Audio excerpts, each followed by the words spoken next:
శ్రీకాళహస్తిలోని ప్రభుత్వ ఆసుపత్రి వద్ద ఉన్న కృష్ణ మందిరంలో కృష్ణాష్టమి వేడుకలను ఆలయ అర్చకులు భక్తి శ్రద్ధలతో నిర్వహించారు. ముందుగా శ్రీకృష్ణ భగవానునికి వివిధ రకాల సుగంధ ద్రవ్యాలతో ప్రత్యేక అభిషేకాలు నిర్వహించి ధూపదీప నైవేద్యాలు నివేదించి స్వామివారిని సర్వాంగ సుందరంగా ముస్తాబు చేసి భక్తులకు దర్శన భాగ్యం కలిగించారు. ఆలయ అర్చకులు అనంతరామశర్మ మాట్లాడుతూ శ్రీకాళహస్తిలోని ప్రభుత్వ ఆసుపత్రి వద్ద ఉన్న కృష్ణ మందిరంలో అఖిల భారత యాదవ సంఘం ఆధ్వర్యంలో శ్రీకృష్ణాష్టమి వేడుకలు అత్యంత వైభవంగా నిర్వహించబడ్డాయని, తెల్లవారుజామున గోపూజతో ప్రారంభమై అనంతరం ప్రత్యేక పూజలు స్వామివారికి నిర్వహించి సాయంత్రం స్వామివారిని ఊరేగింపుగా తీసుకుని వెళ్లి గ్రామోత్సవం నిర్వహించామని తెలిపారు.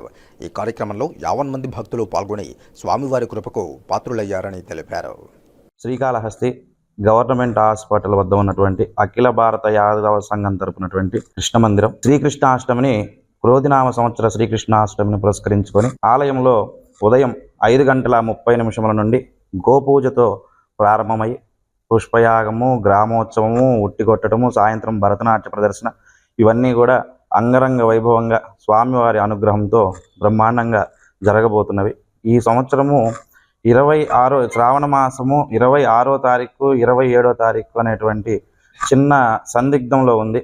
మనకి తిరుమల పంచాంగం ప్రామాణికం గనక 26వ తారీఖు కృష్ణాష్టమిగా తీసుకొని కృష్ణాష్టమిని వేడుకను జరపడం జరుగుతుంది. పాల్గొని స్వామివారి కృపా కటాక్షములు పొందినారని తెలియజేయటం అది. ఓం నమో శ్రీమన్నారాయణ.